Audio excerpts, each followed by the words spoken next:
Hey there, legendary souls. Welcome back to Unconventional Counseling. Energy that we've been feeling, that I've been feeling, has been pretty heavy, pretty dense, and yet also stuff has been moving so quickly.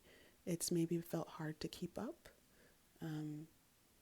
It's maybe been feeling like chaotic good or chaotic neutral. But if you've been getting in your head a lot or feeling a lot of fear and anxiety, it's probably felt like chaotic evil. That's what it's called, right? Okay. So, just wanted to tap into this energy for a monthly tarot reading and get a sense of what's coming up. I got this new deck. It's called The Soul's Journey. I'm really excited about it. And so I pulled a card from it and I got grief. I understand that losing something is an opportunity to appreciate it. And then I started to reflect on grief. Grief, maybe in its traditional sense, we often think about someone passing away, or even a relationship, like a romantic relationship or a close friendship ending, a time when you're just not in closer proximity to people that you care about or to your hometown. Feeling homesick is a type of grief. However, I started to think about all the things that are happening these days in our world and how there is an overwhelming grief that has continued since the pandemic. It started before it for so many groups of people in our society, and it deepened when the pandemic began because the people that were the most vulnerable already in our society were the ones who experienced the deepest hardships, right? I've heard people of color talk about how during the beginning of the pandemic, people that they know passed away from COVID. I have not heard any people with upward mobility. I have not heard any people who are of a higher classes, people who had access to vaccines really quickly, people who weren't as vulnerable. I haven't heard anybody of lesser vulnerable populations in our society talk about how the pandemic impacted them in that way, in terms of losing people that they cared about. I've heard about people talking about losing materially, right? And that is also very real. So I'm not even saying it to compare and in any way to oppose people against one another. But I'm also speaking about the people who have lost materially, the people who became unemployed or underemployed, who were furloughed, who didn't get their jobs back, who went back on the job market, and then looking at what the job market looks like now. My goodness. My goodness. People have been looking for work for months. People have been looking for work for a year or more. People have been looking for work for years, looking for gainful employment that also has benefits, looking for employment that is a non-toxic work environment, looking for employment that pays them enough money to sustain themselves. Like, my goodness, the amount of loss that we are experiencing collectively, it's literally on every single level, whether it's people losing lives in your life, whether it's you losing ability in some way. Maybe you now have developed chronic illness or it's exacerbated because of the amount of stress in your life. The amount of time, the amount of people that are losing materially. Just thinking of the amount of hospitals, doctors' offices, mental health practices that have closed since the pandemic began because people couldn't afford to support themselves as providers, or because of any number of reasons. Maybe it was just time for some people to retire. Maybe they were already burnt out and they were already ready to end, and it just so happened. Like, this time since 2019, 2020, this time I've been watching people lose their faith, lose their hope, lose their optimism, lose their joy, lose their reason for being, lose their purpose. I have been witnessing people lose their money, lose their homes, lose their jobs. Like, there has been lose their friend groups, their communities, their relationships, like the amount of loss through change, through transition, or literally through severing in some way, or death, or or some type of ending that feels way more permanent. The amount of loss that we as the collective have been shouldering and absorbing is so freaking high. It's like on another level. It's on another level. It is as huge as people losing their livelihoods and losing their ability to take care of themselves and having to move back in with parents that are not as healthy, right? So they have to sacrifice their mental health to move in with people who took care of them at one point. And there's all this complicated grief that has to come up. There's all this healing that people have to do just to live with, if they even have the opportunity. That's that too. But just to live with, just to be able to survive each day. My goodness. It's as grave as that. It's as grave as people losing their lives, literally their lives or their livelihoods, their reason for being. And it's as minute as the things that used to entertain us, they have less quality to them. Oh my goodness. Creativity has suffered in our world. There's so much suffering and devastation and loss and oppression. There are literally so many wars going on right now. Multiple genocides occurring. People are losing access to medical care. People are losing access to food. Like, food insecurity is going up. Like, housing insecurity is going up. There's so much happening. Everything that's happening in the society that we are in, or that you are in, if you're in a different place than I am, is happening everywhere else in the world. Like, everything is happening at the same time. And if the same thing is not happening in your home, in your community, in your family, or in your neighborhood, if you can't see the parallels, you can turn on the news, or you can turn to social media, and you can be way more informed about what's going on elsewhere in the world. If you choose to, you can be way more informed, and therefore you too are suffering in your own way. You're suffering through empathy and compassion to know that your fellow human is suffering, potentially. So, the amount of grief that we are collectively experiencing feels on a more enormous scale than I think we've ever experienced before, because we are more interconnected than we've ever been. Even though we feel immensely distant from one another, even though our relationships feel more superficial than they've ever felt before, even though with that, we're still more interconnected and more aware of what is happening to our fellow human thousands of miles away, hundreds of thousands of miles away from where we are here in this very moment. You know how much easier it's becoming for us to dissociate? You know how much easier it's becoming for us to feel anxious day in and day out? How do we stay present when in our present body we feel so much grief? All right, I had to say all of those things. If you're still with me, let's keep the reading going. I'll read from the book, Grief. I understand that losing something is an opportunity to appreciate it. Nothing is gone forever. The belief that we have lost someone or something is merely an illusion to assist us in learning to appreciate our having had it in the first place. The emotion of grief and the sense of loss are absolutely real.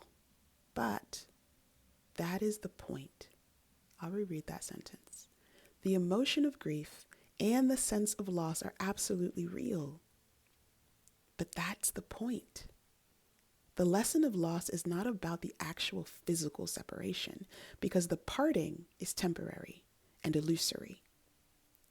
The point of the lesson is to acknowledge that the bonds of love never end and that we have not been abandoned. Aww. When you accept in your heart that you'll be reunited with everything you have ever loved, it will give you the ability to move beyond your grief and derive something beneficial from the experience. To wallow in grief is to pass up the opportunity that you and your soul family have devised and learn nothing from it. Instead, allow your grief to take you to a place of deeper understanding. Wow.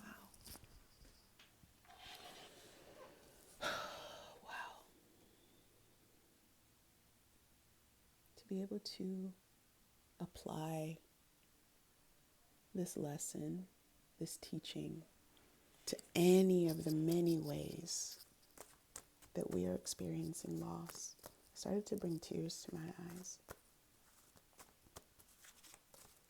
Because the feeling of loss is so real. The physical separation that is happening between people is so real. But also, so much of what we experience in this life is also an illusion, in the sense of the meaning that we make of it. And that is one of the hardest parts of grief, right? We tell ourselves that we're being abandoned. We tell ourselves that we're now more alone in this world, in this big, big world. And it feels so scary, and it feels so overwhelming, and it feels so isolating. I feel like it's this wound from being little, from being young. I feel like it's a mother wound that we all have. I feel like it's a father wound that we all have. It's this deep fear.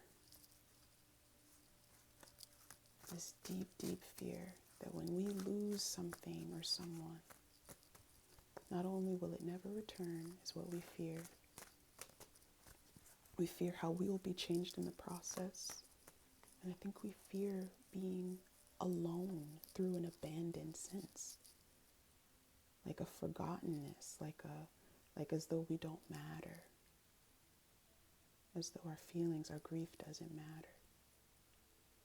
Let's see what the tarot has to say. We have the Page of Wands. I feel so connected to this very young energy that I'm feeling right now. It feels young, not in a childish sense necessarily, young in a tender sense. Like there's a vulnerability here in this reading. There's a vulnerability here in our collective around the grief that we're holding, that we're experiencing. The Five of Wands. It makes me think of how they talk about the stages of grief. And so much of the stages of grief, all of them except for the final one, are resistance in some way. And the Five of Wands is resistance or conflict, right? There's denial. There's bargaining. That's resistant. There's anger, right? There's all of these ways that when grief shows up, we try to prolong the experience of the suffering. I don't think it's conscious and I don't think it's intentional, but we end up prolonging the experience of the suffering before we get to acceptance. Before we finally accept it, we're in a lot of resistance. We're in a lot of Five of Wands energy. And we cycle through them sometimes. We go from anger back to denial, bargaining. We go to all of that. There's so many and I'm forgetting the rest of them. Are there 5? How many stages of grief are there? Let's find out.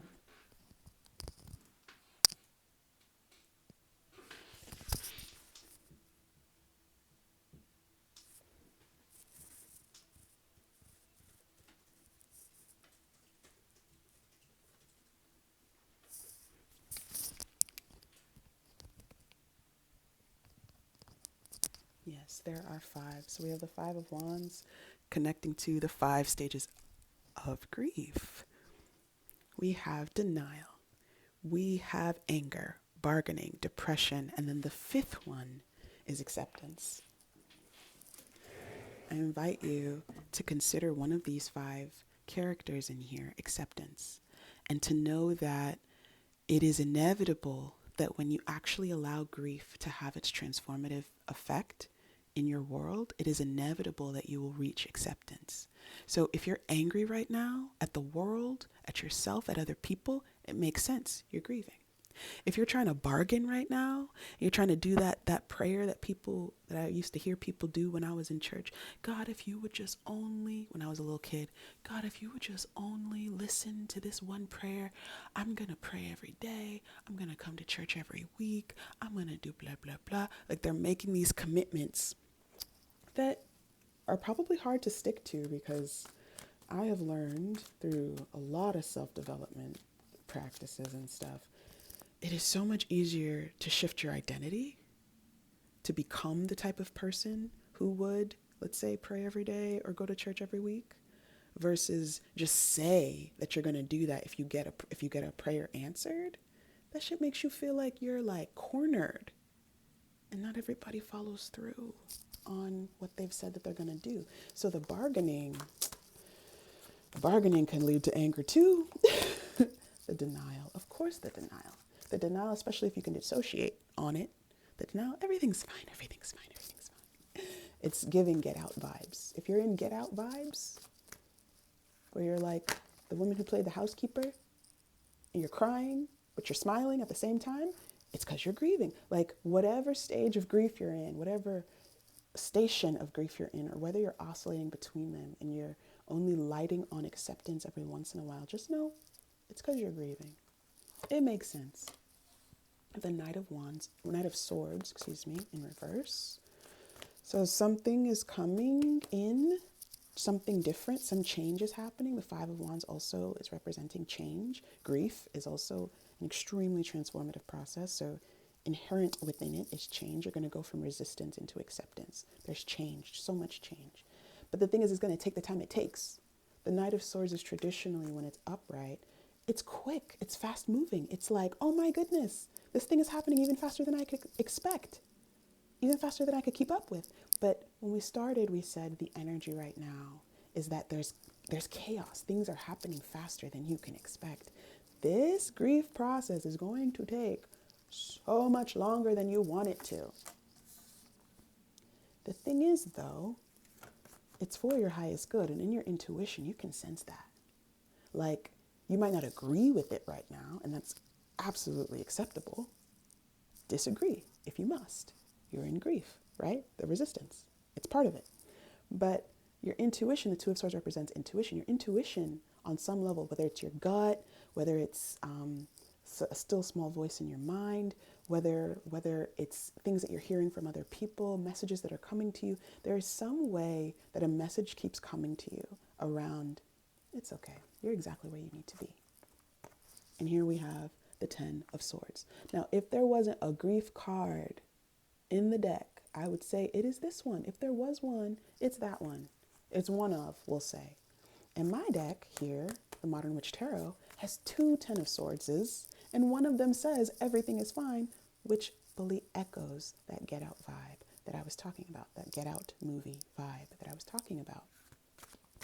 Everything is not fucking fine. And yet, somehow, everything is. That is the nature of grief. It tends to create so much unrest and dis-ease within us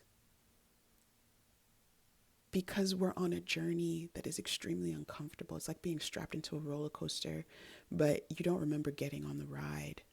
And you're on the ride and you want to get off. You can't get off the ride of grief. It has to play itself out. You have to let yourself cycle through, move through each stage or phase, if that's how it goes. If it's non-linear, if you have a lot of trauma, you're going to go back and forth and back and through. You're going to be talking about the same shit over and over in therapy. You're going to be writing about the same shit in your journal. You're going to be telling your friends the same shit over and over again because some part of you is in denial, maybe. If you are, it's part of it. It's part of it. But know what our lesson is. Not only is there something to appreciate, even through the loss, appreciate that you once had it. That is part of it too. That's part of acceptance. Appreciating that you once had whatever you had. Acknowledging that you once had it. And if that causes you to cry, let yourself cry.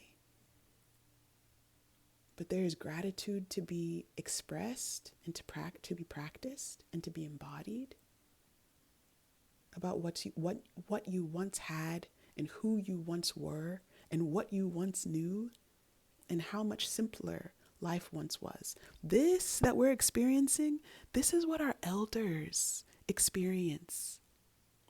This is why so many freaking elders are such curmudgeons, because they're reflecting on a life where they've had so much loss and they haven't yet gotten to acceptance. And some elders don't get there before they transition out of this world, or they get there as they're going.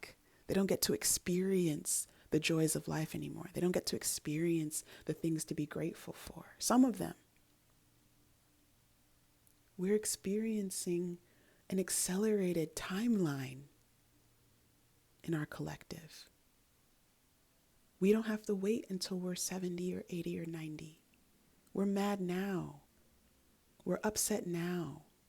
We're grieving now. Recognize that you are not being abandoned. Recognize that what you once had was wonderful in its own regard. Appreciate it for what it was and how it served you and how it got you to this moment that you're in now. And know that this grief will not be forever. Because as soon as we start to accept that this is the state of things, shit's gonna change. It's the nature of things. So, this is your Taurus season May reading. I hope that it was supportive to you in some way. Where you are, there is nothing wrong with where you are in this very moment. Listen to your body. I have a mentor that says grief takes your whole body. So whatever you're feeling, listen to your body. Attempt to interpret what your body is saying. Offer your body something. Whether that's a walk, being outside and sitting outside, whether that's being inside and napping or watching movies, whether that's eating snacks or whether that's fasting. There is no one way to orient to grief. But as soon as whatever you choose stops feeling soothing to what you're feeling, pivot.